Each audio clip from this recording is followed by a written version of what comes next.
Le président de l'Assemblée nationale, le professeur Vital Kamerhe, a ouvert le jeudi 12 décembre 2024 les salons Tala Tala, organisés conjointement par le groupe d'études sur les Congos et l'Institut congolais de recherche sur la politique, la gouvernance et la violence et Bouteli, en présence du rapporteur Jacques Joly et de l'ambassadeur de Suède en République démocratique du Congo, Joachim Wawerka. Ces salons consacrés à la transparence parlementaire à l'Assemblée nationale a été focalisé sur la présentation des résultats de l'étude mettant en lumière les multiples défis auxquels l'Assemblée nationale a été confrontée lors de la précédente législature. Au cours de ce salon, le rapport de cette étude a été remis au numéro 1 de l'Assemblée nationale, le professeur Vital Kamerhe. L'objectif majeur de ces salons est de dialoguer avec les députés, les experts et les citoyens sur les moyens concrets de renforcer la transparence et la recevabilité parlementaire, ainsi que de discuter des changements espérés au cours de cette nouvelle législature.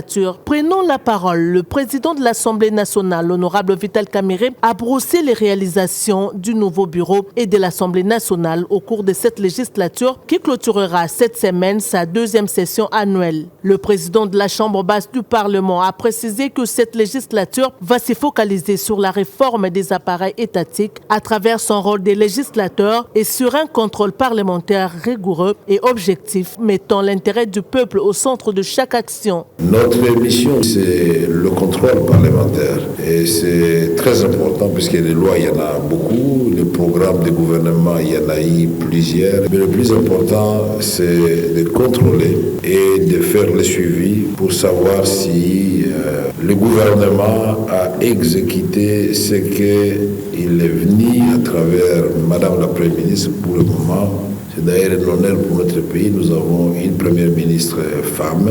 Et savoir si Madame la Première ministre a respecté finalement tout ce elle a déclaré devant le monde entier à travers la tribune de l'Assemblée nationale qui est une tribune libre et nos séances sont publiques et ouvertes à l'opinion et couvertes par les médias publics et privés. Pour sa part, le rapporteur de l'Assemblée nationale, le professeur Jacques Joly, a exposé sur les défis et perspectives de l'organisation des travaux parlementaires. Il est revenu dans sa prise de parole sur les rôles du Parlement qui consiste, a-t-il rappelé, à légiférer, contrôler et représenter. Le rapporteur Jacques Joly a par la suite salué le travail abattu par le bureau de la Chambre basse du Parlement qui, dans un temps record, a su actionner le contrôle parlementaire avec plus ou moins 150 questions orales. L'objectif du bureau, c'est de faire de ce Parlement les lieux de représentation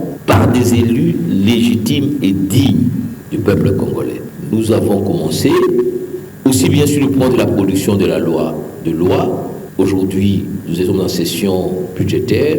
Nous avons pu voter la loi sur la reddition des comptes. Nous avons voté une loi rectificative et nous avons déjà, par exemple, au niveau de l'Assemblée, voté la loi des finances 2025 dans le délai. Il faut noter que peu avant l'ouverture, le rapporteur de l'Assemblée nationale a conduit l'ambassadeur de Suède auprès du président de l'Assemblée nationale, le professeur Vital Kamerhe, accompagné de Fred Bauma, directeur exécutif des Bouteli, et Trésor Kibangula, directeur du pilier politique des Bouteli, afin de lui présenter les termes de référence du salon Tala Tala, une activité soutenue par l'Agence suédoise de coopération internationale au développement. Ce projet permet aux citoyens, chercheurs et partenaires internationaux de suivre les interventions, les votes, les initiatives législatives ainsi que les moyens de contrôle des députés à l'Assemblée nationale tout en surveillant la mise en œuvre des engagements du gouvernement dans différents secteurs.